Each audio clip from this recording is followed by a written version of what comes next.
नमस्कार। प्रभा साक्षी news network के खास कार्यक्रम शौर्य पथ में आप सभी का स्वागत है। कार्यक्रम की शुरुआत आज हम पुलवामा के शहीदों को श्रद्धांजलि व्यक्त करके कर रहे हैं। हम आपको बता दें कि इस सप्ताह हम बात करेंगे प्रधानमंत्री नरेंद्र मोदी के यूएई और कतर दौरे की, पाकिस्तान में चुनाव के बाद के हालात की, इजराइल हमास संघर्ष की, रूस यूक्रेन युद्ध की और चीन में बदलते सामाजिक आर्थिक परिदृश्य की।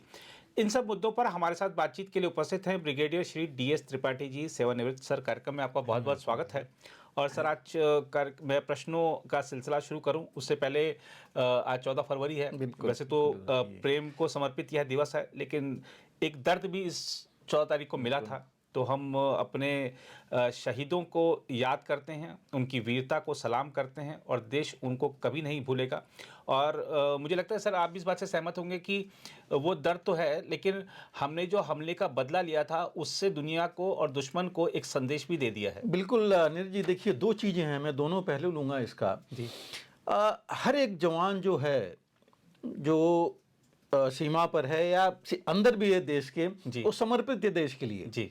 वो जानता है, और वो जानता ही नहीं है, उसके मन में है कि अगर मैंने अपनी जान देनी है जी, तो देश के लिए हो। जी। और बाकी हम ना एक्सीडेंट में, बाकी इसमें किसी गोलियों में और लड़ाई में नहीं जाएं। जी। तो ये जितने लोगों ने देश के लिए ही अपनी, देखिए कहीं भी थे, जी, कहीं भी थे, चाहे वो आ रहे हैं चाहे जा रहे हैं, जी। हर एक उनका एक्शन जी। देश के लिए ही है। बिल्कुल। यही सोच करके वहाँ रह रहे जी। हैं। उनके पूरे परिवार, आपने देखा कि उसमें कितने लोग थे जो घर में बताते भी नहीं हैं जी। कि मैं क्यों नहीं आ पा रहा हूँ। अपने बच्चों को नहीं कहते कि तुम्हारा बर्थडे और इसके लिए मैं क्यों नहीं आ पा रहा हूँ। जी। कोई पूजा पाठ और चीज़ें होती हैं, वहाँ क्यों नहीं जा पा रहे हैं। जी। मैक्सिमम लोग देखिए दिवाली, होली, किसी उसमें मतलब ऐसे मेन फंक्शन में जा नहीं पाते हैं। बिल्कुल। लेकिन कभी ये नहीं कहते कि नहीं, जी। कि अब क्योंकि उनको पता है कि अगर वो चले जाएंगे तो कहीं ना कहीं गैप रह जाएगा। जी। जी। देश की सुरक्षा में, रक्षा में कहीं ना कहीं गैप रह जाएगा, इसलिए वो नहीं जाना चाहते। जी। और वो खड़े हैं वहाँ जानते हुए भी जी। कि ये गोली आ रही है, इस पर हो सकता है कि मेरा नाम लिखा है। जी। लेकिन फिर भी वो कहते हैं कि ठीक है, लेकिन मैं देश की 1 इंच भी नहीं जाने दूंगा। जी। तो ये जरूरी है। आपने बिल्कुल सही कहा कि दुख तो है, लेकिन गर्व है उनके शौर्य पर। जी। ये शौर्य पथ हम लोगों ने एक्चुअली शुरू किया था ये सोच के कि वो गर्व है कि ऐसे जो हमारे शूरवीर हैं, जिनकी वजह से आज हम ऐसे हैं, पूरा देश जो है चैन की सांस ले रहा है। और हमको जरूर, आपने ये बिल्कुल सही किया कि हमें ये याद नहीं करेंगे अगर, तो ये भूलना तो चाहिए ही नहीं। बिल्कुल। और नहीं याद करेंगे तो हमारी सच्ची श्रद्धांजलि नहीं होगी उनके लिए। और जो हमारे नौजवान हैं, बाकी लोग हैं, उनको पता नहीं लगेगा कि उनको इस तरह रखने के लिए देश में हमारे शूरवीर कैसे अपने जान निछावर कर रहे हैं। जी, बिल्कुल सर। और सवालों का सिलसिला शुरू करते हुए सर, पहला सवाल प्रधानमंत्री नरेंद्र मोदी जी के यूएई और कतर दौरे पर ही है। कितना महत्वपूर्ण है ये वर्तमान परिदृश्य में? और मैं कतर पे इसलिए भी ख़ासतौर पे जोर दे रहा हूँ कि हमने देखा कि हमारे जो नौसेना के पूर्व कर्मी थे 8, वो वहाँ से आए और सबने कहा कि ये प्रधानमंत्री नरेंद्र मोदी जी के निजी दखल का और उनके जो व्यक्तिगत संबंध हैं उसका ही एक ये परिणाम है कि आज हम सकुशल लौट सके हैं। तो खाड़ी देशों से प्रधानमंत्री जी ने इतने अच्छे रिश्ते बनाए हैं, तो इस परिप्रेक्ष्य में यूएई और कतर दौरा जो इस समय हो रहा है उसको आप कैसे देखते हैं? नीरज जी, देखिए पहले हम एक अलग अलग लेंगे, लेकिन आपने जो दोनों कहा, यूएई और कतर, बहुत ही महत्वपूर्ण देश है जी दोनों में। आप देखिए यूएई, देखिए आज की तारीख में एक धुरी बन चुका है जी। अमेरिका का इन्फ्लुएंस वहाँ पर है, अमेरिका भी वहाँ उससे दोस्ती चाहता है। चीन ऑलरेडी कर चुका है, उसके साथ पहुँच चुका है, उनके साथ दोस्ती करने के लिए, अपनी इन्फ्लुएंस बनाने के लिए। पूरे अरब देश में यूएई का आप जानते ही हैं, हम लोग सब जानते हैं कितना महत्वपूर्ण उसकी पोजीशन है वहाँ पर जी। कतर का भी यही है, सबसे अमीर देश माना जाता है कतर।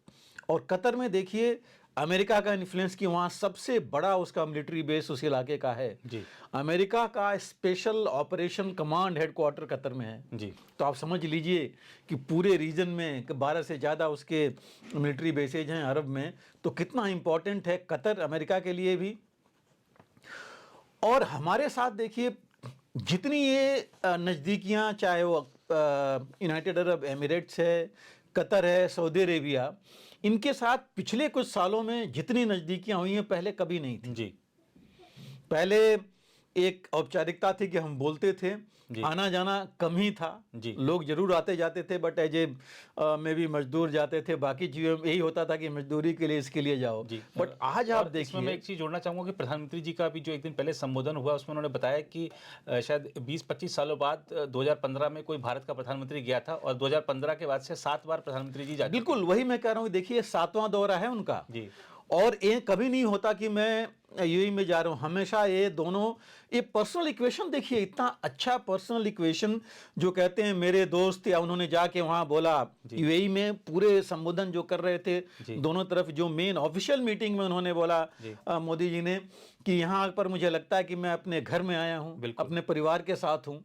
इतनी बड़ी चीज, इतना अच्छा इक्वेशन कहाँ हो सकता है। जी मंदिर की बात हम करते हैं जी वहाँ पर जो बन रहा है, हालांकि ये मैंने कुछ मीडिया में कई जगह देखा कि मुस्लिम देश में बन रहा है। मुझे नहीं लगता कि हमें इस तरह कहना चाहिए कि मुस्लिम देश में है, किसी भी देश में है। हम सिर्फ मुस्लिम देश क्यों कहते हैं? जी अगर हमारा प्रधानमंत्री उनको कहता है कि हमारे दोस्त हैं, तो हमको तो ये कहना चाहिए कि हम अपने मित्र देश में जाकर के, उन्होंने मंदिर बन रहा है जी। और ये देखिए उन्होंने मंदिर के लिए, मोदी जी ने खुद, आपने सुना होगा संबोधन का, उन्होंने कहा कि मैंने अपनी इच्छा प्रकट की और मेरे दोस्त ने बोला कि बिल्कुल होगा। जी। उन्होंने कहा कि आप लाइन खींच दो और आप जमीन ले लो। जी। ऐसी चीज कहाँ हो सकती है? जी। जो जिस तरह की ये इक्वेशन है अभी आपस में, तो ये ऑलरेडी दोनों लोगों की है। और देखिए हमारे प्रधानमंत्री मोदी जी तो 7 बार गए हैं, 5 बार तो अभी आ चुके हैं। बल्कि जनवरी में, पिछले ही आप देखिए पिछले महीने आए थे 9 जनवरी को गुजरात में, वाइब्रेंट गुजरात के लिए। जी। तो अब ऐसे ही नहीं है। देखिए सिर्फ राष्ट्र और राष्ट्राध्यक्षों का दिल मिलने से नहीं होता है। ये इसीलिए पॉसिबल हुआ है कि जनता जो आपस है, यूनाइटेड अरब एमिरेट्स की और हमारे लोगों का दिल भी आपस में मिल गया है, जुड़ गया है, और इसी वजह से ये चीजें आगे बढ़ रही हैं। और सिर्फ देखिए दोस्ती और मित्रता की ही चीज नहीं है, कई चीजों में है जो हम आगे बढ़ रहे हैं। अभी देखिए जो 8 एग्रीमेंट साइन हुए हैं, उसमें हर एक चीज है। एनर्जी सेक्टर है, रेलवेज हैं, पोर्ट्स हैं, ट्रांसपोर्टेशन है, और इसमें सिर्फ पैसे का ही वो नहीं है, आप देखिए इन्वेस्टमेंट ही नहीं है, डिफेंस एंड सिक्योरिटी भी है। एक बहुत महत्वपूर्ण चीज है, क्योंकि मिडिल ईस्ट इस समय एक धुरी बन गया है तीनों का मैं कहूँगा, सभी का, मिडिल ईस्ट खुद का, ईरान और बाकी जो मिडिल ईस्ट के देश हैं, टर्की है, तुर्की है, उसको ले लीजिए, चीन भी आ गया है, चीन और रूस आ गए हैं उसमें, अमेरिका और वेस्ट भी आ गया है। तो इसीलिए मैं कह रहा हूं कि पिवट, एक धुरी बन गया है जी, जो हर एक वहां पर जाकर के अपनी, वो कहते हैं कि मशीन चलाना चाहता है। तो इसलिए बहुत जरूरी है कि भारत एक पावर, हमने बनना ही बनना है, उस तरफ जा रहे हैं, तो हमारा भी वहां प्रेजेंस हो और ऐसी जगह पर हो जहां जो मायने रखता है। और ये जो 2-3 देश हैं, ये एक्चुअली वहां मायने रखते हैं। तो इसलिए इन देशों के साथ और ईरान के साथ भी हमारे अच्छे संबंध हैं जी। तो ये एक बहुत बड़ी चीज है, उपलब्धि है इसमें। और ये जो हम बात कर रहे हैं, जो अभी एग्रीमेंट्स हुए हैं, ये एग्रीमेंट्स तो देखिए हैं, इंफ्रास्ट्रक्चर से लेके हर एक चीज में। वहाँ ये भी डिस्कस हुआ है, जो IMEC कॉरिडोर जो बनना था, India middle east Europe corridor भी आगे बढ़ाना है जी, उसकी भी बात हुई है जी वहां पर जा करके। लेकिन मैं इसके साथ ये भी कहूंगा कि देखिए उनके जो वाइस प्रेसिडेंट हैं, उनके पास डिफेंस का भी चार्ज है जी, और वो ये भी इन्वेस्टमेंट भी देखते हैं। तो ये जो उनके साथ जो बातचीत हुई है, कई चीजों पर हुई है जी। ये जरूर है कि $20 बिलियन का इन्वेस्टमेंट तो ऑलरेडी जी फ्रक्टिफाई हो गया है जी भारत में, और $50 बिलियन का प्रोजेक्टेड है। जो बातचीत हुई थी कि $50 बिलियन का इन्वेस्टमेंट होगा, कब होगा, कैसे होगा, वो अभी चीज होनी बाकी है, बट $20 बिलियन तो हो ही गया है। और इससे पहले आप देखिए, अगर आप जाइए 2022 में यूएई के साथ फ्री ट्रेड एग्रीमेंट हुआ था जी, और उस फ्री ट्रेड एग्रीमेंट से देखिए कितना फायदा हुआ। 99% हमारे इंपोर्ट्स एक्सपोर्ट्स पर ड्यूटी हट गई है जी। तो आप सोच लीजिए कि कितनी बड़ी चीज यूएई से हमारा चल रहा है। और मैं अगर आप स्टैटिस्टिक्स भी देखिए, आंकड़ा देखिए, तो यूएई हमारा तीसरा बड़ा ट्रेडिंग पार्टनर है जी, अमेरिका और चाइना अमेरिका के बाद। तो हम इस लेवल पर पहुंच गए हैं जी। कि फ्रेंडशिप दोस्ती है, और दोस्ती और मजबूत हो रही है इन चीज़ों की वजह से। जी। और इसमें अगर आप और ज़्यादा देखिए तो जो इन्वेस्टमेंट है, अभी इन्वेस्टमेंट देखिए कोई ऐसे नहीं करता कि हमें रिटर्न नहीं मिले। जी। आप खुद नहीं करते, अपने जी, घर में लोग जी, नहीं करते, बाहर। तो यूएई अगर इतना बड़ा इन्वेस्टमेंट कर रहा है और हमारे साथ साझेदारी कर रहा है क्लीन एनर्जी में, इसमें अभी देखिए टेक्नोलॉजी के फील्ड में हम कितने आगे हो चुके हैं, जी। और एक मेजर इशू है वहाँ पर। जी। आप ये देखिए टेक्नोलॉजी में कि वहाँ पर उन्होंने जो अपना जय वॉन ये जो कार्ड जी। लॉन्च किया है, जो हमारे रुपे कार्ड के जी। साथी है, उसी के वो है, और टेक्नोलॉजी जरूर यहाँ से गई है। जी। तो ये चीज़ वहाँ लॉन्च हो रही है, जी। कितनी बड़ी अचीवमेंट है। तो ऐसी कुछ चीज़ें हैं जो कि बहुत ज़्यादा, मतलब मैं कहूँगा कि हम आगे बढ़ चुके हैं बहुत ज़्यादा यूएई के साथ इन संबंधों में। जी। आपसी संबंध, इकोनॉमिक संबंध और सिक्योरिटी भी। अभी देखिए पिछले महीने उनकी एक फौज की टीम आई थी जिसने प्रैक्टिस किया था, हमारे यहाँ एक्सरसाइज की थी राजस्थान पोखरन में। जी। इसके अलावा वहाँ पर हमारे यहाँ से टाई अप हैं ऑलरेडी डिफेंस इक्विपमेंट, जो कि यूएई हमसे ले रहा है, सऊदी अरेबिया ले रहा है, और कतर भी। तो जो चीज़ें अभी तक बहुत एक्सप्लिसिट तरीके से नहीं आई हैं, जी। लेकिन इतना है कि ऑलरेडी हो रखा है, खास करके गन्स के मामले में, एयरक्राफ्ट के मामले में भी बातचीत चल रही है। तो ये चीज़ें हैं जो कि आगे बढ़ रही हैं, और ये तभी आगे बढ़ती हैं जब इस तरह का माहौल दो देशों के बीच में बन जाए। तो ये कि बहुत बड़ी चीज़ है। और एक और चीज़ देखिए, जो हम इन्वेस्टमेंट की बात कर रहे थे, जो यूएई बढ़ाना चाहता है 50 बिलियन से वो 100 बिलियन तक ले जाना चाहते हैं। और ये 100 बिलियन म्यूचुअल है, एक्सपोर्ट इंपोर्ट दोनों आप ले लीजिए हर एक चीज़ का। और ये कहते हैं नॉन ऑयल में। जी। ऑयल तो है ही है, वो उसको छोड़ के, तो आप सोचिए कितनी बड़ी चीज़ें फ़ायदा होगा इसमें। खास करके आप देखिए हमारे यहाँ फूड ग्रेन्स के लिए बहुत फ़र्क पड़ेगा इसमें, एनर्जी सेक्टर में बहुत ज़्यादा फ़र्क पड़ेगा, उनके यहाँ रेलवेज़ और बाकी इंफ्रास्ट्रक्चर इंक्लूडिंग पोर्ट्स का डेवलपमेंट में भारत सहायता करना चाहता है म्यूचुअल। तो ये सब कुछ चीज़ें हैं जो आगे चल करके बहुत हमें फ़ायदा करेंगी, उनको भी फ़ायदा करेंगी। और आप देखिए जो उन्होंने वहाँ पर इन्होंने ऐलान मोदी हेलो मोदी वाला जो मीटिंग की थी, जो पहले 80,000 होना था, इन्होंने स्केल डाउन किया कि मौसम ठीक नहीं था, बारिश में अरेंजमेंट नहीं हो पाए, 35,000 का सोचा, लेकिन 60,000 लोग आए थे। जी। आप देखिए तो कितना बड़ा वहाँ पर ये बिल्कुल ये उनकी मीटिंग्स थी, और ये दिखाता है कि कितने लोग कैसे वहाँ पर आ रहे हैं। इसके बाद उन्होंने मंदिर का जो उद्घाटन किया, जी, बहुत बड़ी चीज़ थी ये। जी।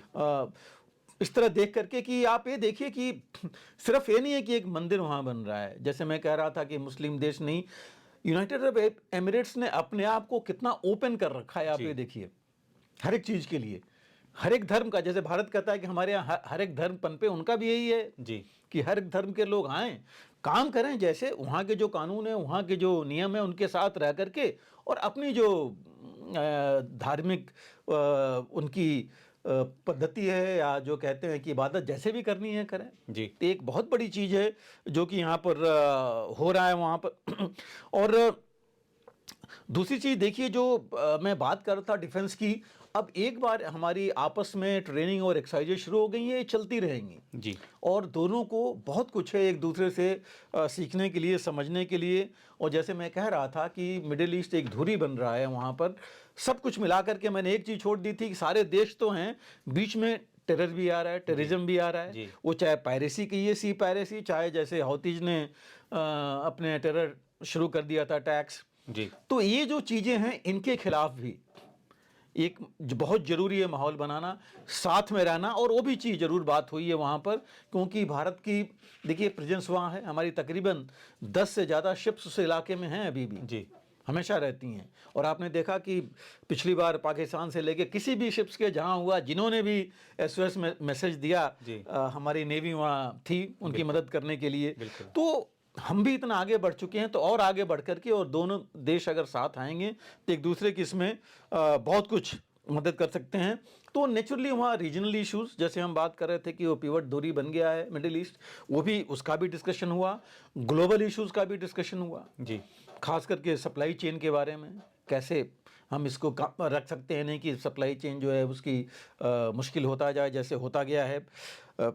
फ्री ट्रेड की हमने बात की ही, तो इन सब चीज़ों को देखा जाए तो देखिए बहुत ही, मैं तो ये कहूँगा कि हर बार जब हमारे प्रधानमंत्री गए हैं, ये सातवीं बार है, और जब भी वहाँ से आए हैं राष्ट्रपति, तो ये हमेशा कुछ न कुछ काफ़ी अचीवमेंट होती रही हैं, काफ़ी कुछ दोनों देश अचीव करते रहे हैं। और हमारे पास जो चीज़ है, मैन पावर से लेकर के टेक्नोलॉजी से लेकर बाकी चीज़ें हैं, उनके पास पैसे हैं, तो दोनों जिसके पास है वो इन्वेस्ट कर रहे हैं आपस में, एक दूसरे का फ़ायदा देख करके, और एक दूसरे का फ़ायदा देखते हुए बाकियों का भी, कुछ दूसरों को भी मदद कर पाएंगे। तो ये एक बहुत बड़ी उपलब्धि है जो कि मैं कहूँगा कि हर बार होती है, और हम नेचुरली हम चाहेंगे कि प्रधानमंत्री ऐसे ही जाते रहें वहाँ, उनके राष्ट्रपति आते रहें और हमारे बीच संबंध ऐसे बने रहें। जी बिल्कुल। जहाँ तक कतर की बात है, ये देखिए कतर में ये दूसरी विजिट है हमारे प्रधानमंत्री की, पहले तो सालों बाद कहीं होती थी, लेकिन इस तरह की विजिट्स नहीं होती थी। लेकिन कतर के साथ भी हमारा ट्रेड काफ़ी बढ़ा है। पिछले कुछ सालों में ये समझ लीजिए आप कि ट्रेड $20 बिलियन हो गया है उनके बीच में, हमारे और कतर के बीच में। तो ये बढ़ता ही रहेगा, कहीं ना कहीं ये भी जाएगा। लेकिन देखिए मुख्य जो चीज़ आपने कहा था, ये जो 8 हमारे नेवी के सीनियर ऑफिसर्स थे, वेटरन रिटायर्ड, और एक सेलर भी थे जो कि एक फॉरेन कंपनी उनकी शिप के लिए काम कर रहे थे वहाँ पर। और चार्ज तो सामने नहीं आया, ना तो कतर ने सामने बताया है, ना भारत की तरफ से। मीडिया में जरूर ऐसा कुछ गया कि उनको इजराइल के लिए कि वो जासूसी कर रहे हैं, स्पाइंग कर रहे हैं, उसके ऐसा कुछ चार्ज था। और वहाँ उनको चार्जशीट किया गया, अरेस्ट किया गया, और उनको पहले देखिए उनको लाइफ मतलब फांसी सजा दी गई थी, फिर जिसको कुछ जेल टर्म में बाद में कन्वर्ट हुआ, और अभी देखिए उनको फ्री कर दिया गया, छोड़ दिया गया। अब पीछे इसमें कोई शक नहीं है कि बहुत बड़ी डिप्लोमेसी चल रही थी, बातचीत चल रहा था, और आपस एक दूसरे में कैसे हम दूसरे को फ़ायदा कर सकते हैं वो चीज़ चल रही थी। लेकिन फिर भी मैं कहूँगा कि ये इतनी छोटी चीज़ नहीं है हम सोचें कि सिर्फ बातचीत से ऐसा हो गया। क्यों कह रहा हूँ मैं? देखिए 2-3 कारण हैं। पहली चीज़ ये है कि कतर और इन जगहों पर ऐसी चीज़ आना और उनकी इस तरह की सज़ा हो जाना बहुत आसान बात नहीं है। ये कोर्ट ने फांसी की सज़ा दे दी, और उसको इतनी जल्दी जेल टर्म में कन्वर्ट करना आसान नहीं होता, पहली चीज़। दूसरी चीज़, पूरी की पूरी सज़ा एक साथ माफ़ कर देना, बिल्कुल ये होता ही नहीं है। और ये नहीं होता है, मैं नहीं कह रहा हूँ कि क्यों नहीं होता है, क्योंकि होता है वहाँ पर। लेकिन कतर सिर्फ दिसंबर के महीने में, सिर्फ दिसंबर के महीने में अपने जो कैदी हैं उनका उनकी सज़ा माफ़ करता है, बीच में कभी नहीं करता। ये उनका एक नियम है। और वो देखिए उस नियम को छोड़ करके और उन्होंने ये इतनी बड़ी चीज़ की। इसका मतलब कि नॉर्मल नहीं है जो लोग कहते हैं कि ऐसे ही सिर्फ बातचीत से हो गया, बहुत कुछ चीज़ हुई है। और एक मैं ज़रूर कहूँगा कि ये जो हमारे प्रधानमंत्री जा रहे हैं, ज़रूर उनका शुक्रिया अदा करने जा रहे हैं, उनको धन्यवाद देने जा रहे हैं कि आपने हमारे लोगों का ऐसे किया। और नेचुरली जो चीज़ें हैं उनके बारे में भी बात होगी कि अगर कुछ गलत हुआ होगा, हम नहीं कहते कि नहीं हुआ होगा, हो सकता है हुआ हो, कुछ गलतफहमी होगी, कुछ गलती हुई होगी, उसको सुधारना भी बहुत ज़रूरी है। तो वो भी, इन चीज़ों पर भी बातचीत ज़रूर होगी। और इसके बीच में मैं भी कहूँगा कि कतर से हमारा संबंध नॉर्मली चलता ही रहा है। ऐसा नहीं रहा है कि हम आपस में बातचीत नहीं कर रहे हैं, बातचीत होता रहा है। जैसे मैंने कहा कि आप देखिए $20 बिलियन का ट्रेड कम नहीं होता, और जबकि वहाँ पर बड़े पावर्स ऑलरेडी, अमेरिका का मैंने आपको बताया इतना बड़ा सब कुछ है। तो इस वजह से ये भी नॉर्मल नहीं है। उनके अमीर से जा करके मिलेंगे हमारे प्रधानमंत्री, और उन्होंने ऑलरेडी बोला है कि हमने स्पेशल रिलेशंस हमारे तो सालों से रहे हैं, बहुत पहले से रहे हैं, उनको भी आगे बढ़ाएंगे। और उनके साथ भी मेन मेरे हिसाब से जो एग्रीमेंट आज होंगे उसमें भी यही फूड के बारे में, सिक्योरिटी के बारे में, एनर्जी, एजुकेशन और स्टोरेज पार्टनरशिप, रेलवेज इंफ्रास्ट्रक्चर, जिसमें कि हम काफ़ी कुछ महारत हासिल कर चुके हैं। क्योंकि हमारा, आप रेलवेज की अगर बात करें तो हम ज़मीन पर अंडर सी भी कर रहे हैं, जी। रेगिस्तान में कर रहे हैं, पहाड़ों में कर रहे हैं, टनल बना के कर रहे हैं। तो हर जगह हमने उसमें महारत हासिल कर ली है। जी। वही हालत हमारा रोड्स का है। जी। हमने काफ़ी कुछ हासिल कर लिया है कि जिस तरह की हमारा इंफ्रास्ट्रक्चर चल रहा है, पोर्ट्स का ले लीजिए, एयरपोर्ट्स का ले लीजिए। तो इसमें इन चीज़ों में हम बहुत कुछ दे सकते हैं और डेफिनेटली ये बातचीत होगी। और इन दोनों देशों के साथ प्लस सऊदी अरेबिया के साथ जो हमारे संबंध हैं, उससे भारत भी उस मिडिल ईस्ट रीजन में एक अच्छा प्लेयर बनेगा वहाँ। और जो मैं कह रहा हूँ धुरी है, उस धुरी में ये भी अपना एक्सेस बनाएगा जरूर वहाँ पर, क्योंकि जैसा मैंने कहा ईरान के साथ भी हमारे अच्छे संबंध जी। हैं। और उसका फ़ायदा मैं ये भी कहूँगा कि बाकियों को भी मिल रहा है। जी। हमारे अच्छे संबंध होंगे तो बाकी लोगों को भी फ़ायदा मिलेगा। तो एक ये बहुत ही मैं कहूँगा कि महत्वपूर्ण और सार्थक ये विजिट रही है दोनों देशों की। जी बिल्कुल सर।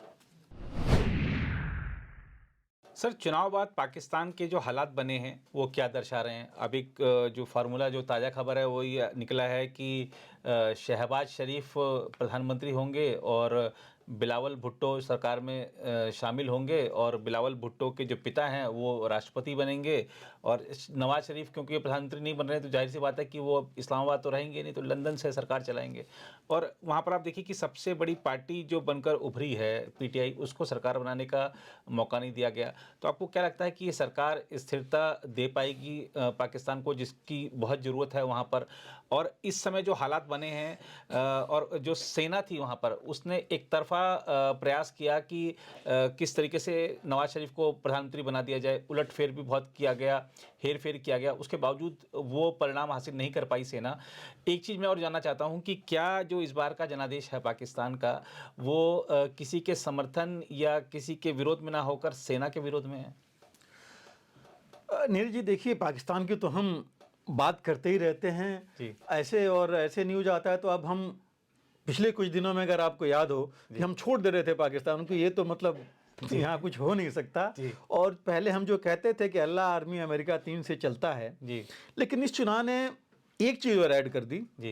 अल्लाह आर्मी अमेरिका का है ही है, पब्लिक भी वहाँ की, जनता भी वहाँ की। क्योंकि अल्लाह आर्मी अमेरिका के साथ में पी कर दिया, आप या हम इसमें डाल सकते हैं कि पब्लिक भी इस बार के चुनाव में बहुत बड़ी चीज आई है।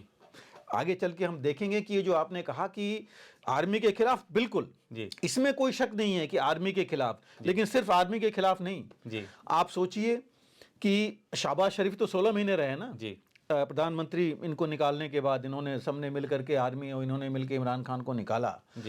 नवाज शरीफ को लाया गया। प्रोजेक्शन तो नवाज शरीफ का था। तो एक्चुअली अगर जनता ने रिजेक्ट किया तो नवाज शरीफ को भी रिजेक्ट किया कि वो भी इस लायक नहीं है, क्योंकि उन्होंने कुछ नहीं किया जब तक वो थे, सिर्फ अपनी जेब भरते रहे। तो एक तरह से मैं कहूं कि जनता जाग गई है, वहां की भी जनता या जग रही है। क्योंकि आपको याद होगा कि पहले हमने एक बार डिस्कशन किया था, तो हमने कहा था कि जो अभी वहां का जो मतलब ये मिडिल एज है या नौजवान है, उनकी सोच अलग है। वो सिर्फ अल्लाह आर्मी में नहीं रहना चाहते, वो बाकी चीजें देखना चाहते हैं। अमेरिका भी देखना चाहते हैं, इंडिया भी, भारत भी देखना चाहते हैं, बाकी चीज भी देखना चाहते हैं जो हालात उनके रहे हैं। तो ये कुछ चीजें हैं, जैसे आपने भी एक बार पहले, मुझे याद है, कहा था कि वहाँ के लोग कह रहे हैं कि भारत तो चांद पहुंच रहा है और हम गद्दे पर बैठ के घूम रहे हैं, उन्हीं को लेके चल रहे हैं। तो एक चीजें थी जो कि आज की जनरेशन के दिमाग में है, उन्होंने देख लिया, इसलिए वो चाहते नहीं थे। इलेक्शंस का देखिए, इलेक्शन से पहले कितनी ज़्यादा चीज़ें आती रहीं, कितने ज़्यादा दोनों को, इनको इमरान खान और उनके जो बेगम है उनको जेल दिया गया, टर्म्स भी दिए गए, 150 केस पहले कि उन पर दायर कर दिए गए, पार्टी सिंबल हटा दिया गया, मीटिंग्स नहीं होने दी गई। और इसके बावजूद 260 जो हुए हैं उसमें 101 सीटें, 102 थी, एक तो निकल गया, उधर चला गया। 101 मिलना कम नहीं है, वो भी इंडिपेंडेंट्स। और वो भी इंडिपेंडेंस में देखिए, सिंबल में तो लोग समझ भी सकते हैं जब वहाँ पेपर पर, कागज पर वो लगाएंगे ठप्पा। लेकिन जब आपने नेट बंद कर दिया, सब कुछ बंद कर दिया, तो कम्युनिकेशन ही मुश्किल था कि पब्लिक को बताएं कैसे कि नहीं ये आदमी है और ये इंडिपेंडेंट जो है पीटीआई का है। वो भी मुश्किल था। इसके बावजूद लोगों ने अगर इस तरह का दिया है इनको समर्थन, तो इसका मतलब they have gone totally against army, against Nawaz Sharif, against PPP और पीएमएल जी। और इसमें देखिए कितना मिला है इनको, 80 के आसपास इनको मिले हैं, नवाज शरीफ को, या मैं शहबाज शरीफ कहूँ भी उनको मिले हैं, और 50 कुछ इनको मिले हैं, 53 या समथिंग पीपीपी को। बाकी तो ये लोग दूसरे के पास जा रहे हैं। बिल्कुल। और उन पार्टियों को जो कि जिनको जनता चाहती नहीं, जिनको जनता ने मैंडेट ही नहीं दिया कि वो रूल करें। तो ये जो चीज़ है ये कोई नई नहीं है। जैसे हमने कहा कि अब बात वही आ जाएगी, हम जब आखिर में देखें कि होगा क्या, जब इन सालों में उनके 23 प्रधानमंत्री हो चुके, 33 सालों में बाकी तो आर्मी रही, तो आगे क्या होगा थोड़ा सोचना पड़ेगा।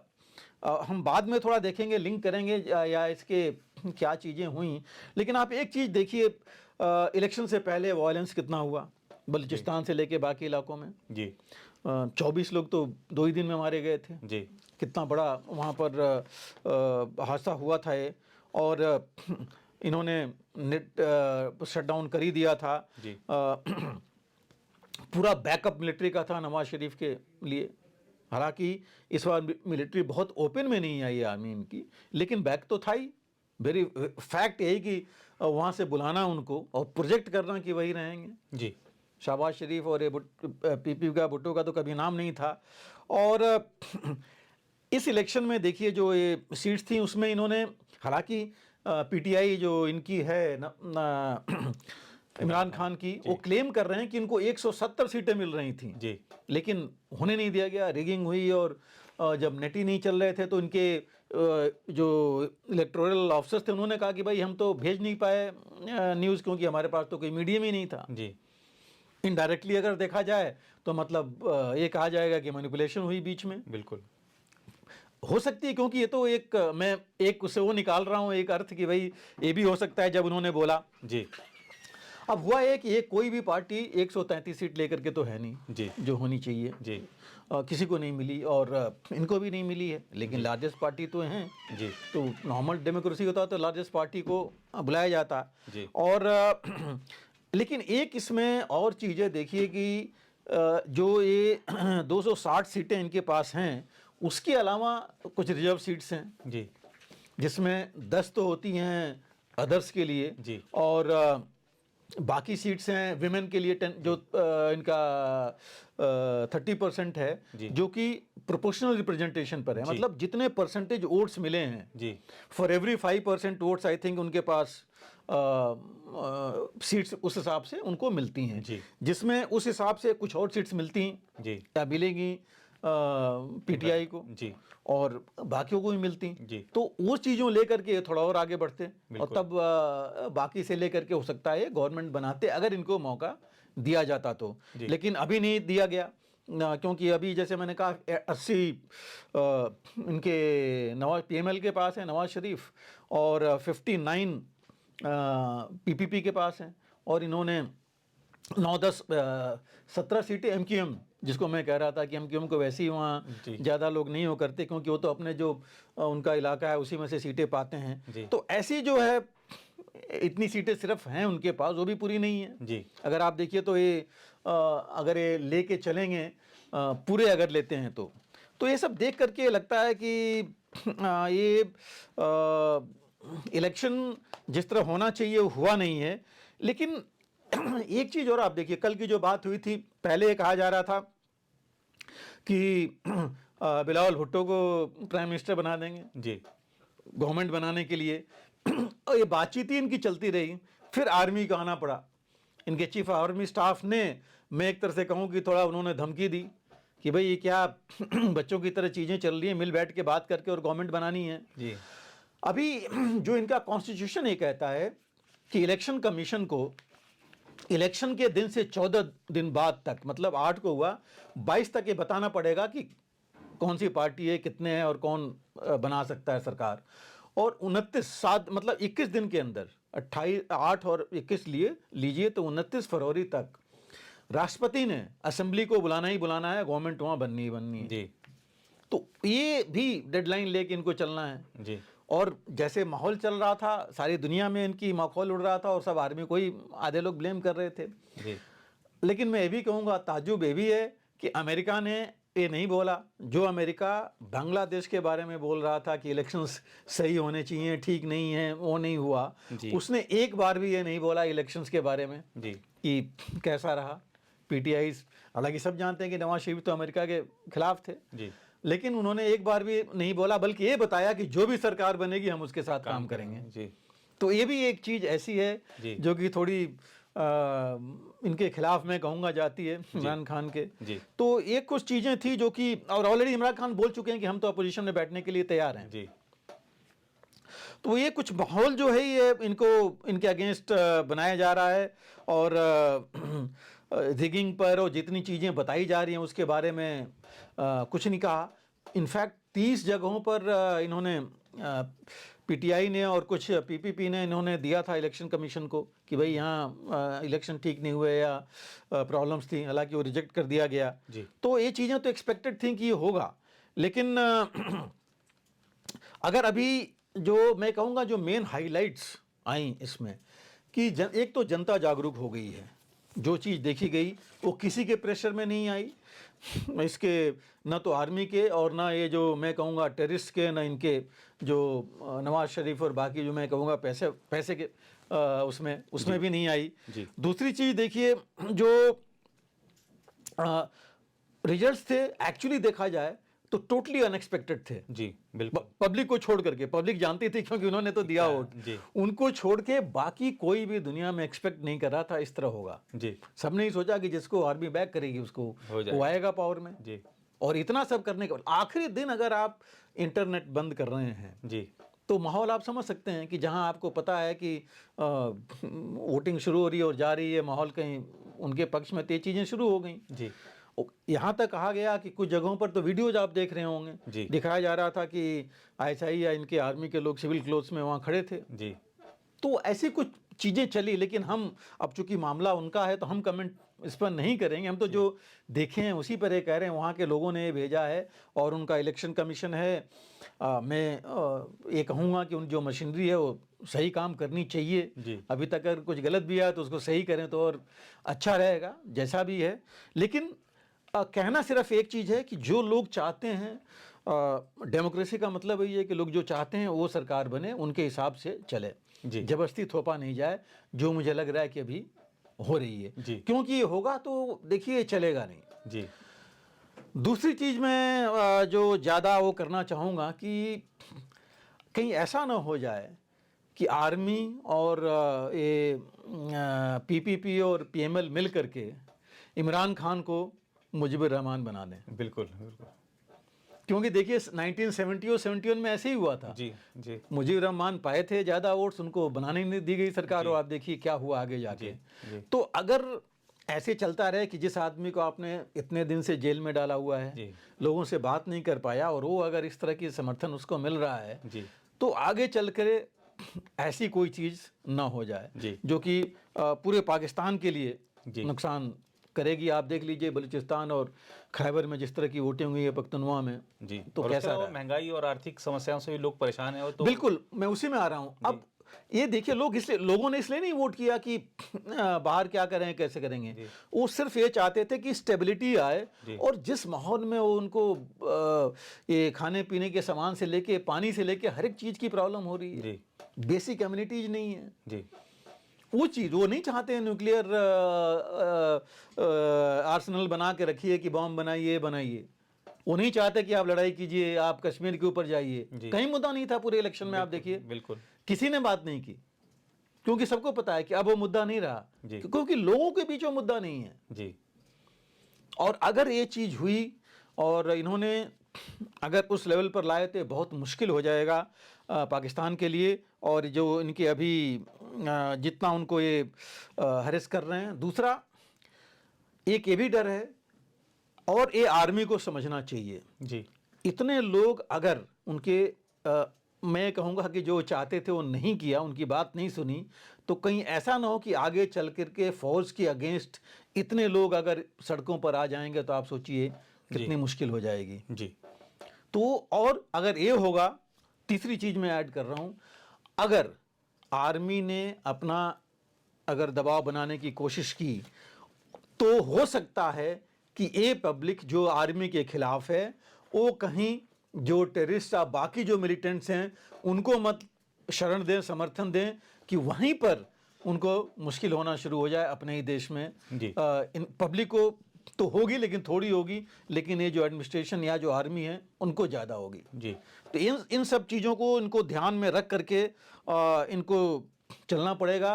पब्लिक चाहती है बेसिक कम्युनिटीज़, पब्लिक चाहती है जो डे टू डे की चीज़ें हैं उनको मिले, वो चाहती है कि उनको बच्चों को एजुकेशन मिले, वो चाहती है कि उनको मेडिकल सर्विसेज मिले, वो चाहती है कि स्टेबिलिटी रहे, वो चाहते हैं कि करप्शन नहीं बढ़े, और इनस्टेबिलिटी भी वो भी नहीं चाहते कि हर साल भर के बाद इलेक्शन हो जाए, हर गवर्नमेंट बदल जाए। जी। वो भी नहीं चाहते। तो इन सब चीज़ों को देख करके अगर ये समझ जाएंगे, लेके चलेंगे, तो इनको अपने आप को बदलना पड़ेगा, पब्लिक को मौका देना पड़ेगा कि वो आगे आए और वो जो है जो चाहती है उस तरह की चीज़ें हों, और तभी जो है फ़ौज की इज्जत बढ़ेगी और ये जो बाकी पॉलिटिकल पार्टीज हैं उनकी इज्जत वहाँ बढ़ेगी।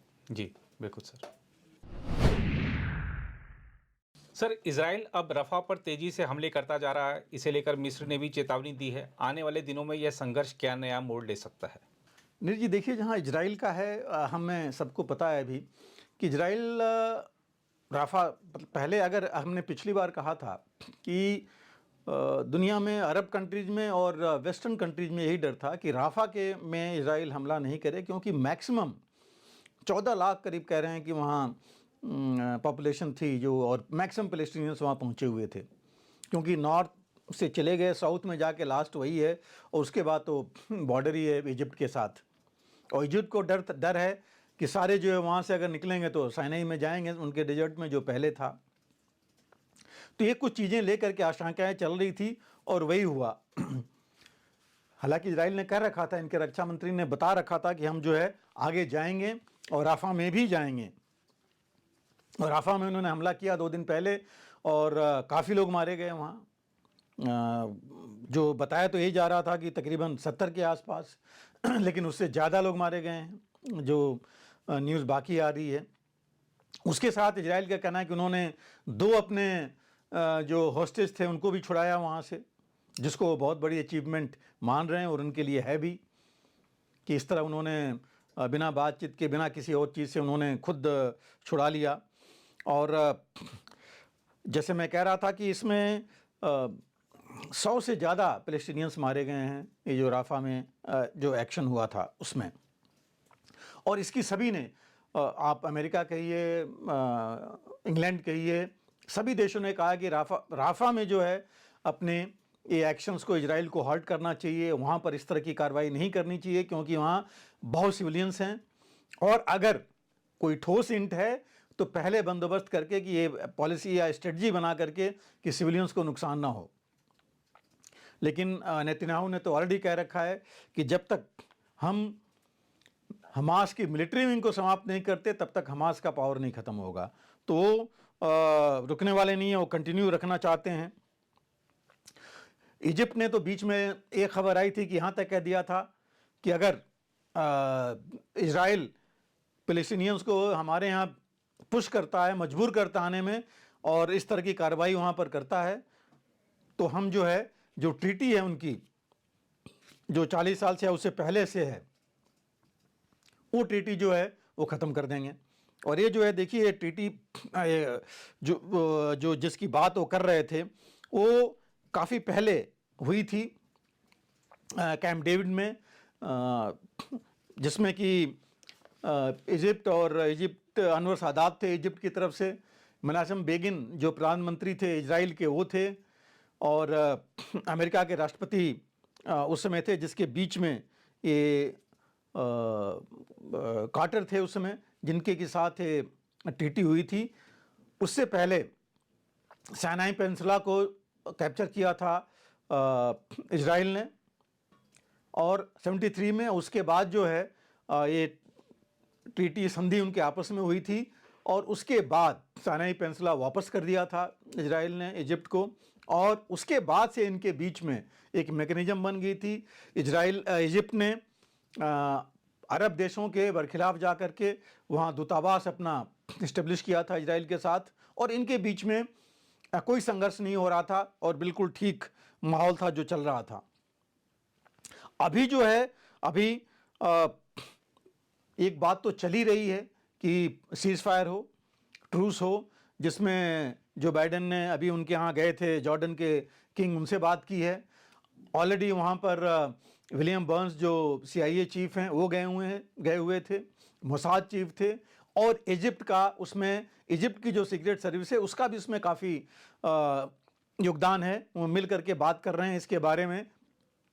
कुछ चीज़ों पर हमने पिछली बार डिस्कस किया था कि ये बात इजराइल हर एक चीज़ नहीं मान रहा है, जिसमें जो प्रोविजंस हैं इसके ट्रीटी के, जिसमें हमास का कहना है कि 3 फेज में करेंगे 45 दिनों के, और इसमें जो है पहले फेज में होस्टेजेस वापस किए जाएंगे, जिससे, और 1500 जो है तकरीबन जो पैलेस्टीनियंस हैं इजराइल के कब्जे में, वो छोड़े जाएं। उसमें ये भी था कि इजराइल पूरा वापस करे, अपनी पूरी सेना वापस करे, वापस जाए, और हमास जो है, या वहाँ सरकार हमास की बने जैसे पहले थी, और रिकॉन्स्ट्रक्शन करे गाजा का। तो ये कुछ चीज़ें थी जिस पर लेकर के मतभेद हैं, जिसको कि दूर किया जा रहा है, और आशा है कि ये चीज़ आगे बढ़ सकती है, जिससे कि फ़ायदा होगा सभी का। सभी यही चाहते हैं कि इसमें फ़ायदा रहे। लेकिन नेतन्याहू पर भी बहुत प्रेशर है अपने राइट विंग से, और ख़ास करके अपने लोगों से, कि उन्होंने, वो भी अब कह रहे हैं कि हासिल क्या हो रहा है इसमें, क्योंकि हॉस्टेज तो मिल नहीं रहे हैं। कितने जो है 27,000 या 28,000 तकरीबन पैलेस्टीनियंस मारे गए हैं, कितने उसमें हमास के हैं वो भी अभी कंफर्म नहीं हो रहा है। कोई इंडिपेंडेंट कोई चीज़ इसमें बता नहीं पा रहा है। और हौती जो हैं उनके अटैक शिप्स पर अभी भी चल रहे हैं। कुछ दिन पहले उन्होंने इंग्लैंड की एक शिप पर अटैक किया था, और ईरान बैक जो ये दोनों हैं, हिजबुल्लाह और हौतीज़, वो इनके बेसिस पर, जो अमेरिका के बेसिस हैं इसमें तीनों में, सीरिया, इराक और यमन में, उस पर वो अटैक किए ही जा रहे हैं।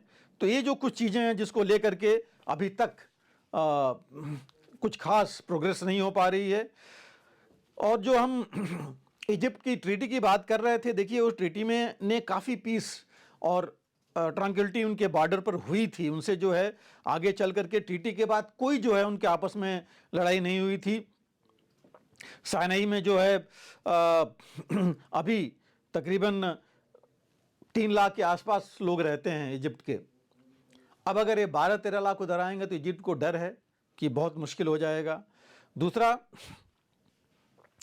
उसकी सिक्योरिटी के लिए फिर अभी अगर ऐसे हालात रहेंगे तो इजिप्ट को अपनी फोर्सेज वहाँ डिप्लॉय करनी पड़ेंगी, जो नहीं था, अभी तक नहीं था ऐसा। और अगर इजिप्ट उस ट्रीटी से बाहर आ जाता है, निकल जाता है, उसकी बात मैं कर रहा हूँ कि उस समय ये प्रॉब्लम्स आएंगे, उसको अपने फोर्सेज डिप्लॉय करे सिक्योरिटी के लिए। वहाँ पर करोड़ों बिलियंस ऑफ डॉलर जो एड मिलता है अमेरिका से और इजराइल से भी मिलता था इजिप्ट को इस ट्रीटी के साथ, वो आना बंद हो जाएगा। और इसके अलावा हॉस्टेजेस का क्या होगा? तो ये जो कुछ चीज़ें हैं, हमास की एक्टिविटी कैसे रुकेंगी, हमास अपनी एक्टिविटी वहाँ पर बढ़ा सकता है इजिप्ट में। तो ये ले करके दोनों का इसमें नुकसान था, इजिप्ट का भी। और इजिप्ट के एक मिनिस्टर ने ये बोला भी है कि हम अभी ट्रीटी ख़त्म नहीं करने जा रहे हैं, बट इजराइल को इस पर सोचना है और उसको राफा में अटैक नहीं करना है, क्योंकि अगर ये संघर्ष इस तरह बढ़ता रहा और इजिप्ट में पहुंच गया तो मुश्किलें काफ़ी बढ़ सकती हैं। और उस समय इजिप्ट जो अभी तक तटस्थ है, जो कि मदद कर रहा है, उसको अपनी सुरक्षा देखनी पड़ेगी। और मिलिटेंट्स अगर वहाँ उनका बेस बन गया और ये सिविलियंस वहाँ पहुँच गए तो इजिप्ट की इकॉनमी जो ऑलरेडी बहुत नीचे है उसको और ज़्यादा नुकसान होगा। सर, रूस यूक्रेन युद्ध अब किस दिशा में आगे बढ़ रहा है? अनिल जी, देखिए इसमें यूक्रेन और रूस में कोई बहुत ज़्यादा तो चीज़ें आगे नहीं बढ़ी हैं, लेकिन हाँ 2-3 मुख्य चीज़ें हैं। पहली बात तो ये ज़रूर है कि अभी यूएस सीनेट में ने पास कर दिया है कि जो इनको एड मिलना था $50 बिलियन के $59 बिलियन का, उसकी वो एड पास हो गया है और इनको मदद मिलेगी, लेकिन वो मदद इतनी जल्दी नहीं, आगे चल के मिलेगी। दूसरी जहाँ तक है यूक्रेन का, यूक्रेन ने अपने नेतन्याहू ने अपने जो उनके कमांडर इन चीफ थे उनको जलुजनी को हटा दिया है, और जैसा हम लोगों ने पिछली बार बात की थी, जो एक आर्मी कमांडर थे सेवेस्की, उनको जो है इन्होंने अभी सीएनसी बनाया है। दोनों काबिल हैं, ये भी काफ़ी काबिल जनरल हैं। तो अब ये नए, जैसे इनका कहना है, नए आइडियाज़, नई एक स्ट्रेटजी लेकर के आगे बढ़ेंगे और नए प्लान्स लेकर के बढ़ेंगे। आर्म्स एम्युनिशंस का जो इस्तेमाल है कैसे करना है। तीसरी चीज़ जो सबसे बड़ी अभी पूरी लड़ाई में यूक्रेन और उसकी आर्मी ने देखा कि ड्रोन्स की सबसे ज़्यादा इम्पोर्टेंस है। जो चीज़ जो बाकियों से अचीव नहीं कर पा रहे हैं, मिसाइल्स एंड आर्टिलरी की जो गन्स एम्युनिशन की कमी है, वो ड्रोन से अचीव कर सकते हैं। क्योंकि ड्रोन से देखिए उन्होंने ब्लैक सी में, क्रीमिया में काफ़ी नुकसान किया है रूस का। एक शिप उन्होंने डाउन कर दी, 2 शिप्स जो उनकी हार्बर में थी, जो रिपेयर हो रही थी, उनको नुकसान पहुंचाया था, इंक्लूडिंग ए सबमरीन। तो ये चीज़ें उन्होंने रियलाइज़ की है। और दूसरा उनका जो फोकस है अभी इसमें पूरे आगे रहेगा, वो अनमैन्ड सिस्टम्स में रहेगा। इनफैक्ट जेलेंस्की तो एक unmanned systems, unmanned forces command भी बनाने जा रहे हैं, जो सिर्फ इन सब चीज़ों को देखेगी, ड्रोन्स, मिसाइल्स और ऐसे जो सिस्टम्स हैं जो अनमैन्ड हैं, जिनको पिन पॉइंट टारगेटिंग कर सकें और उनसे ज़्यादा अचीव कर सकें। तो वो, और इसके अलावा यूक्रेन खुद ऑलरेडी हमने कुछ समय महीने पहले देखा था कि वो उन्होंने टेक्निक डेवलप कर ली है ड्रोन्स बनाने की, सस्ते ड्रोन्स बनाने की, कम पैसों में, जो इनको नाटो और बाकी देशों से मिल रहा था। और इनका प्लान है कि तकरीबन 10 लाख ड्रोन एक साल में बनाएं। उस स्टेज पर वो आगे बढ़ रहे हैं। उनका एम है कि एक्सपोर्ट भी करें और इनको पैसे भी हासिल हो। इनफैक्ट यूक्रेन अपनी डिफेंस इंडस्ट्री को अब रिवाइव करना चाहता है। उसने ये देख लिया कि इस लड़ाई में ऑलरेडी उसके पास एक प्रैक्टिस एरिया है, टेस्ट एरिया है। यूक्रेन एक टेस्ट बेड बन गया है हथियारों के लिए, कि नाटो और अमेरिका अपने हथियारों की टेस्टिंग वहाँ कर रहे हैं इनके पास भेज करके। तो यूक्रेन को अब लग रहा है कि उसकी ऑलरेडी डिफेंस इंडस्ट्री थी, उसको आगे बढ़ाए, अपने हथियार बनाए, अपने वेपन्स बनाए, उसकी टेस्टिंग करे और वो बाहर भी बेचे, जिससे उसको ये फ़ायदा हो। तो ये 2-3 चीज़ें कुछ आई हैं। और इसी में देखिए कि ड्रोन्स में को उसने काफ़ी अब अंदर भी भेजना शुरू कर दिया था, रूस के अंदर। और ये नहीं कहा जा सकता कि ये नाटो के, अमेरिका के हैं, इसलिए रूस भी कुछ नहीं कर सकता था। तो ऐसी कुछ चीज़ें थीं। अभी आप देखिए उसने जनवरी में, पिछले में करीब 1250 तक ड्रोन्स इस्तेमाल किए थे यूक्रेन ने, जो उसने नुकसान किया था रूस का, खास करके क्रीमिया में। तो ये जो है ड्रोन्स का जो इस पर उन्होंने ज़्यादा भी ध्यान दे रहे हैं कि ये इससे नुकसान बढ़ा सकते हैं रूस का, जो कि बैटलफील्ड में, ग्राउंड लेवल पर, ग्राउंड की लड़ाई में वो नहीं कर पा रहे हैं। दूसरा, अभी जो प्रॉब्लम आ रही है यूक्रेन के पास, आर्म्स एम्युनिशन की कमी बहुत बड़ी प्रॉब्लम है, जो उनके पास नहीं है अभी। मैन पावर की भी प्रॉब्लम आ रही है। और ये मेन डिफरेंस था पिछले आर्मी चीफ के और नेतन्याहू के, जेलेंस्की के साथ, दोनों के बीच में। क्योंकि पिछले जो इनके आर्मी चीफ थे, वो चाहते थे कि 5 लाख तकरीबन और लोगों को आर्मी में भर्ती किया जाए। भर्ती मीन्स वहाँ पर, क्योंकि वहाँ लोग भर्ती होना नहीं चाहते, तो कॉन्स्क्रिप्शन चाहते थे। और लोग जो है वहाँ जो उन्होंने रखा हुआ है 18 से 39 साल की उम्र के लोगों को, वो लोग देश छोड़ के जा रहे हैं। वो यहाँ तक खबर आई है कि लोगों को ब्राइबिंग करके और वो बाहर निकल रहे हैं देश से, कि जो जिससे कि वो फौज में नहीं जाएं, क्योंकि फौज में जा करके मतलब इतने लोग मर रहे हैं वहाँ पर उनकी फौज के। तो एक बहुत बड़ी मुश्किल इसकी है। हथियार, अम्युनिशन और उसके चलाने वाले या जो फौजी हैं, उनकी भी कमी है। देखिए, रूस भी ऐसा नहीं है कि उसको नुकसान नहीं हुआ है, रूस को भी नुकसान हुआ है। जैसे मैं कह रहा था, क्रीमिया में नुकसान हुआ है, उसके अंदर ड्रोन से नुकसान हुए हैं, उनके भी लोग मारे गए हैं। तो उसमें जो है, लेकिन रूस को एमिनिशन अभी भी कमी नहीं है। रूस ने अपनी इंडस्ट्री, इस बीच में जब यूक्रेन शांत रहा, यूक्रेन कुछ नहीं कर पाया, तो रूस ने अपनी प्रोडक्शन बहुत बढ़ा दिया है आर्म्स एमिनिशन का। स्मॉल आर्म्स और जो आर्टिलरी एमिनिशन उसको नॉर्थ कोरिया से मिल रहा है, चाइना से भी हेल्प मिल रहा है, ईरान से ड्रोन्स मिल रहे हैं, बाकी ड्रोन्स अपना उसने प्रोडक्शन बढ़ा दिया है। तो इस वजह से उसको जो है उसने डिफेंस प्रोडक्शन, ये देखिए, रूस का तकरीबन 100% बढ़ गया है पिछले 6 महीनों में। फिर भी रूस के जो रक्षा मंत्री थे, वो जब यूराल में एरिया में गए थे जहां की मैक्सिमम डिफेंस इस्टेब्लिशमेंट्स हैं, उन्होंने नाराजगी जताई थी कि जिस तरह प्रेसिडेंट पुतिन चाहते हैं उसके हिसाब से प्रोडक्शन नहीं आगे बढ़ रहा है। और उनके वहां पर कुछ मैनेजर्स ने बताया कि हम तो ऑलरेडी 100% बढ़ा चुके हैं। तो ये रूस अपनी कैपेबिलिटी बढ़ाया जा रहा है, और नए वेपन सिस्टम्स, खास करके एयर डिफेंस के, टैंक्स के, एयरक्राफ्ट के, मिसाइल्स के, रूस बनाया जा रहा है इसमें, जो उसको ये मौका मिला है। तो इस हालात में ये जो जल्दी नहीं लगता खत्म होगा। लेकिन एक चीज और है इसमें, पुतिन का इंटरव्यू देखा हमने, जो उन्होंने फॉक्स न्यूज के एक पुराने जो उनके हॉस्ट थे टकर, उनको इंटरव्यू दिया था, जहां उन्होंने बड़ा साफ बोला है कि मैं इस युद्ध को यूरोपियन यूनियन में नहीं आगे बढ़ाना चाहता। उन्होंने यह भी कहा कि हम अपना एम हासिल करना चाहते हैं, और ये तब होगा जब अमेरिका मजबूर करेगा यूक्रेन को कि वो आकर के नेगोशिएट करे, नेगोशिएशन टेबल पर आए। तो ये ऑलरेडी वो बोल चुके हैं।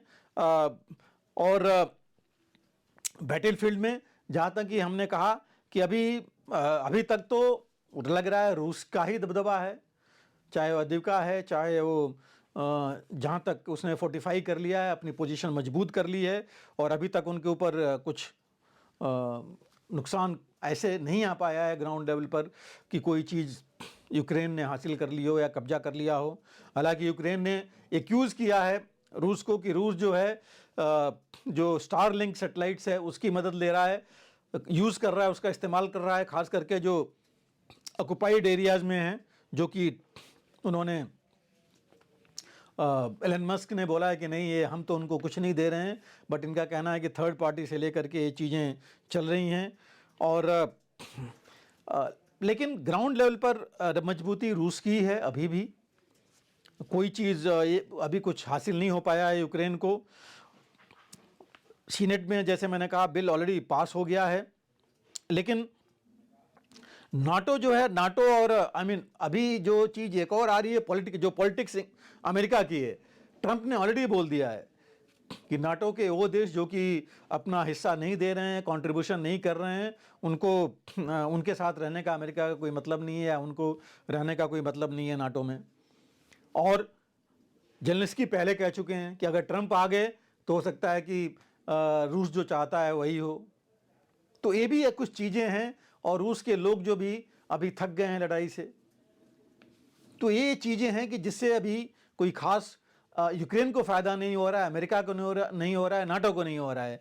फोकस जरूर इजराइल हमास पर शिफ्ट हो गया है, और रूस जो है अपनी ताकत बढ़ाने में, मजबूत करने में लगा हुआ है। सर, चीन की आबादी घट रही है, मंदी भी देश में छा रही है, इसका क्या वैश्विक प्रभाव हो सकता है? नीरज जी, देखिए, जहाँ तक चीन की हम बात करते हैं, पॉपुलेशन कई सालों तक था कि सबसे ज़्यादा पॉपुलेशन है चीन की। अब तो भारत चीन से आगे बढ़ गया है इस मामले में। और चीन ने पॉपुलेशन की जो हम बात कर रहे हैं उसमें जो 60 साल से ऊपर की पॉपुलेशन है, सबसे बड़ी चिंता उसकी है कि 2023 में भी देखिए जो उनकी पॉपुलेशन है उसमें बहुत प्रॉब्लम्स आई थी, खास करके जो एजेड लोग थे, और उसमें ज़्यादा पता लगा था उनको खुद को कि कितने ज़्यादा एजेड लोग हैं। 2022 में इनकी जो टोटल पॉपुलेशन थी 1.41 बिलियन थी, जिसमें कि करीब 2.5 लाख लोग, 8.5 लाख लोग जो है उसमें एजेड माने जा रहे थे, उस एज में पहुंच चुके हैं एजेड में। और कहा यह जा रहा है कि 2050 तक पॉपुलेशन घट जाएगी, इनकी काफ़ी कुछ घट जाएगी, 1.3 बिलियन के आसपास आ जाएगी। और इसमें जो एजिंग पॉपुलेशन है वो बढ़ जाएगी। और कहाँ तक, तो यहाँ तक जा रहा है कि जो ओल्ड एज पॉपुलेशन है इनकी, उसमें तकरीबन 5% की बढ़ोतरी हो जाएगी। बढ़ोतरी है, अभी ऑलरेडी है, और वो जो है और बढ़ करके ओवर 65 ईयर से जो ऊपर वाले हैं वो पॉपुलेशन 2050 में डबल हो जाएगी आज की तारीख में जो है। और ये वर्क फोर्स है, चूंकि ये कम होगा, इन्होंने 1 चाइल्ड पॉलिसी नॉर्म कर रखा था पहले, उसकी वजह से जो वर्किंग पॉपुलेशन है, एजेड पॉपुलेशन बढ़ेगी, काम करने वाले हाथ या पॉपुलेशन कम हो जाएगी, क्योंकि ये जो उनकी हमने अभी बात की 1 चाइल्ड पॉलिसी से। और जो ये नॉर्म है, हालांकि इसकी वजह से इन्होंने जो है कई चीज़ें अभी इन्होंने इसके मेजर्स शुरू किए हैं, लेकिन इसका इफेक्ट देखिए क्या पड़ने वाला है।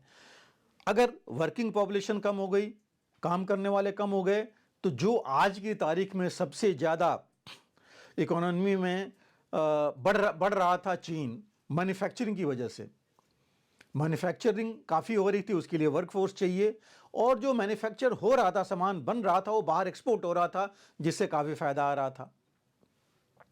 वो चीज़ कम हो जाएगी, क्योंकि चीन की जो माइग्रेशन पॉलिसी भी, इमिग्रेशन पॉलिसी जो है वो है नहीं इस तरह की, बाहर के लोग आ नहीं सकते, वहाँ के काम नहीं कर सकते, तो इसका भी उस पर असर पड़ेगा।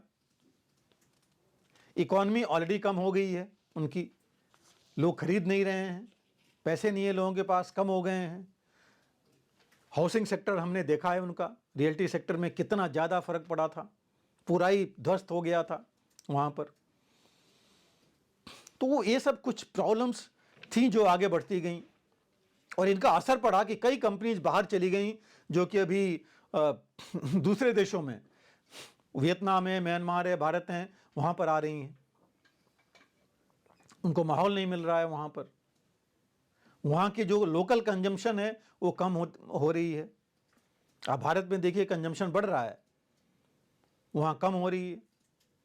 तो ये सब चीज़ें हैं। एजेड पॉपुलेशन जितनी बढ़ेगी, 65 साल या उससे ऊपर, उनके लिए बहुत कुछ चाहिए। उनको देखने वाली जो पॉपुलेशन नीचे वाली होनी चाहिए, उनके लड़के बच्चे रिश्तेदार जो हैं वो कम हैं, क्योंकि उनकी पॉपुलेशन कम है। उनके लिए ओल्ड एज होम की बंदोबस्त करना पड़ेगा। उनकी जो रिक्वायरमेंट है एजेड लोगों की, पर्सनल रिक्वायरमेंट, उसकी अलग से प्रोडक्शन करनी पड़ेगी, अलग से देखना पड़ेगा। उनकी हेल्थ रिक्वायरमेंट, उनके खाने पीने की और बाकी चीज़ें।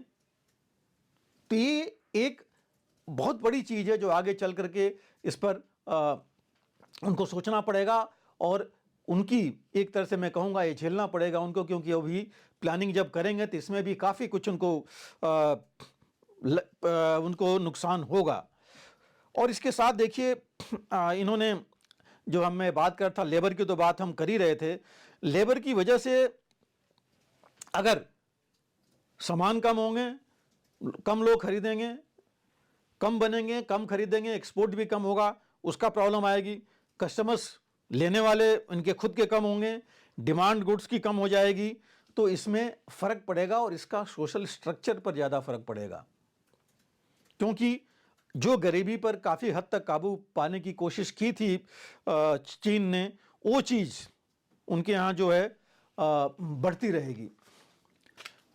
अगर एक छोटा सा डेटा हम देखें कि बिलो पॉवर्टी लाइन की हम बात करते हैं, गरीबी की जो बात करते हैं, एक गार्डियन अखबार में था, सितंबर की न्यूज़ है 2023 की, उसमें था कि 1981 में, 1981 में 91% पॉपुलेशन चीन की बिलो पॉवर्टी लाइन थी, जो कि 2000 में 40% रह गई, और 2019 आते आते 0.1% रह गई थी। तो सोशल सेक्टर में उन्होंने काफ़ी कुछ मैनेज किया था। और ये बीपीएल कम होने का मतलब ये था कि उनको एमआईजी, जो मिडिल इनकम ग्रुप था, वो काफ़ी बढ़ता रहा, और 2018 तक 50% हो गया था, और जो प्रोजेक्टेड है कि 2030 तक 60% या इससे ऊपर होगा। लेकिन अगर ये माहौल रहा तो ये चीज़ें इसमें कमी आ सकती है। हालांकि देखिए, पॉपुलेशन का एक पॉजिटिव साइड भी है कि पॉपुलेशन कम होगी तो पर कैपिटा इनकम बढ़ेगी, अनएम्प्लॉयमेंट थोड़ा कम होगा, जो खर्च इनके ऊपर है वो कम करना पड़ेगा। लेकिन देखिए, उसे प्रॉब्लम जो मेन है वो है दोनों का कोरिलेशन अगर आप करें, जो हमने पहले बात की है। अगर वर्कफोर्स कम हो गया, मैन्युफैक्चरिंग कम हो गई, इंडस्ट्रीज बाहर जाने लगी, जैसा हो रहा है, तो ये मुश्किलात उनको झेलने पड़ेंगे और एजिंग पॉपुलेशन के बारे में सोचना पड़ेगा, जो कि हमने अभी कहा था कि 2050 के आसपास 35% तक का पॉपुलेशन उनकी एजड होगी, 60 या 65 साल से ऊपर। तो आप सोच लीजिए कि कितना बड़ा उनको जो है इसके ऊपर देखना पड़ेगा, केयर करना पड़ेगा, नहीं तो उनके लिए बहुत बड़ा मुश्किल हो जाएगा। इसके साथ साथ देखिए, जहाँ तक हम बात आप कर रहे थे कि दुनिया में या वैश्विक प्रभाव क्या पड़ सकता है, मैन्युफैक्चरिंग अगर यहाँ कम हुई तो बाहर भी कम जाएगा। आप कुछ यूरोपियन कंट्रीज हैं, कुछ अरब या ये अमेरिका देखिए, सबसे बड़ा कंज्यूमर है वो, उन्हीं की कंपनीज लेकिन बनाती हैं चीन में, वहाँ से मैन्युफैक्चर हो करके अमेरिका में जाता है, जहाँ वहाँ कंजम्पशन या उसका इस्तेमाल होता है, तो उनको भी बहुत फ़र्क पड़ेगा, यूरोपियन यूनियन को फ़र्क पड़ेगा। उनकी काफ़ी कंपनीज वहाँ पर हैं, अगर वो बंद होने लगी तो उसका भी नुकसान होगा। रॉ मटेरियल्स, चाहे चीन से बहुत कुछ आता है या जाता है, उसका भी प्रभाव पड़ेगा। प्राइवेट इन्वेस्टर्स जो हैं वो चीन में नहीं आएंगे, बाकी जगह जाएंगे। और इनके साथ अभी ये प्रॉब्लम देखिए कोविड से ही शुरू हो गया था। आप देखिए, अमेरिका ने जब ट्रेड टैरिफ्स लगाए थे, इससे पहले ट्रंप ने लगाया था, तभी से प्रॉब्लम शुरू हो गई थी, और दोनों को हुई थी, सिर्फ चीन की नहीं, अमेरिका को भी हुई थी। लेकिन रिलेशंस उनके आपस में स्ट्रेंड होने लगे थे, ट्रेड बैरियर्स शुरू हो गए थे और शुरू होने लगेंगे। अभी यूक्रेन और रूस के बीच में और मिडिल ईस्ट में जो लड़ाई चल रही है, उसका भी इफेक्ट चीन की इकॉनमी पर पड़ रहा है, क्योंकि एक्सपोर्ट्स और बाकी चीज़ें इतनी हो नहीं पा रही हैं। आज की तारीख में इकॉनमी कम होती जा रही है, और इतनी जल्दी जो मंदी आ गई है वहाँ, अभी जल्दी आसार नहीं है। 4% पर जा रही है, जो इकॉनमी पहले 10% पर उनकी जीडीपी ग्रोथ होता था, 9 से 10% तो 4% तक आ गया है। ट्रिलियंस ऑफ डॉलर्स वहाँ से निकल चुके हैं चीन के, खासकर उनके स्टॉक मार्केट से। तो ये फर्क तो वहाँ पड़ रहा है इकॉनमी के ऊपर। और अगर लेबर फोर्स कम होगी, मैन्युफैक्चरिंग कॉस्ट अगर बढ़ गए चीन में, तो आप देखिए बाहर के लिए भी, एक्सपोर्ट के लिए भी उनके कॉस्ट बढ़ेंगे, तो फिर डिमांड कम होगी, या बाहर के देशों में भी डिमांड कम होगी, क्योंकि कॉस्ट अगर बढ़ जाएगा तो लोग कम लेंगे, कम चीज़ें मिलेंगी। जो अभी तक इफ़ेक्ट हो रहा है शिपिंग पर, बाकी चीज़ों पर, उसका भी इफ़ेक्ट आएगा। तो ये कुछ चीज़ें हैं जिसकी कि ये सारा क्यूमुलेटिव इफ़ेक्ट वहाँ पड़ेगा। और चीन में देखिए, जहाँ तक ये कह रहे हैं कि 1988 में, कुछ मैं आंकड़े अगर दूं, चीन का जो मीडियन एज था वो 21 ईयर्स था। उस समय अमेरिका का मीडियन एज 29 था, मतलब उससे 8 साल यंग फोर्स थी, जो 8 साल ज़्यादा काम कर सकती थी चीन में। और उसमें जो है 2012 तक जो मीडियन एज है वो कम हो गई, तकरीबन 10% कम होने लगी, जो पॉलिसी इन्होंने वन चाइल्ड नॉर्म लगाया था।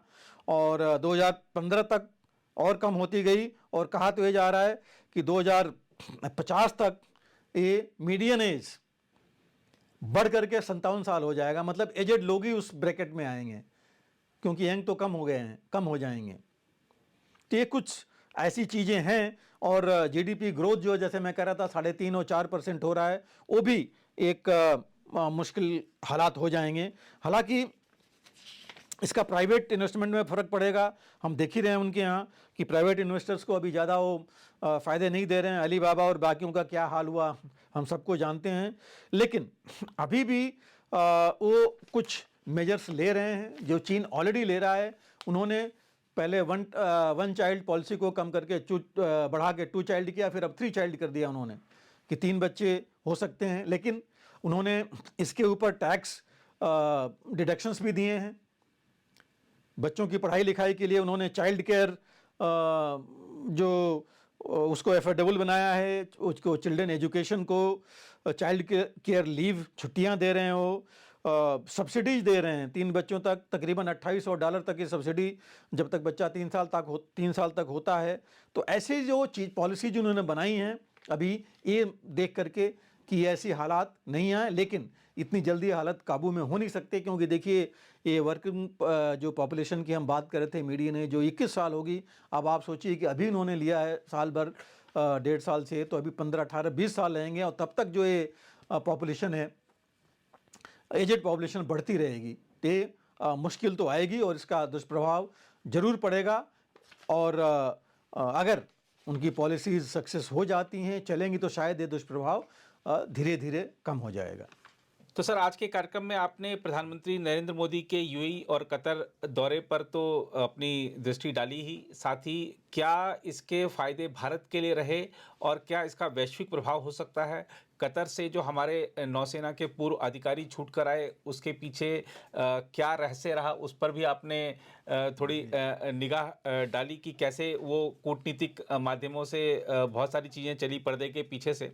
और चुनाव बाद पाकिस्तान में जो हालात बने हैं और पाकिस्तान का भविष्य क्या हो सकता है, इस पर भी आपने विस्तृत रूप से अपनी राय प्रकट की। इजराइल हमास संघर्ष पर आपने लेटेस्ट अपडेट्स दिए और रूस यूक्रेन युद्ध पर हमेशा की तरह आपने विस्तार से सारी जानकारी दी है। और चीन को लेकर आपका, क्योंकि बहुत लंबा अनुभव रहा है, उसके बारे में आपने बहुत सारी सामाजिक आर्थिक विषयों को लेकर आपने पहले भी बहुत सारी टिप्पणियां की और आज के कार्यक्रम में भी आपने विस्तार से जानकारी दी और इस कार्यक्रम को सार्थक, सारगर्भित और ज्ञानवर्धक बनाया।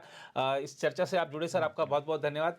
फिलहाल इस रिपोर्ट में इतना ही, बाकी देश दुनिया की खबरों के लिए बने रहें आप प्रभा साक्षी के साथ। अगर आप भी लेना चाहते हैं देश दुनिया की तमाम जानकारी तो आज ही सब्सक्राइब करें हमारे चैनल को। साथ ही नीचे दिए बेल आइकन को जरूर दबाएं ताकि हर अपडेट आप तक पहुंच सके।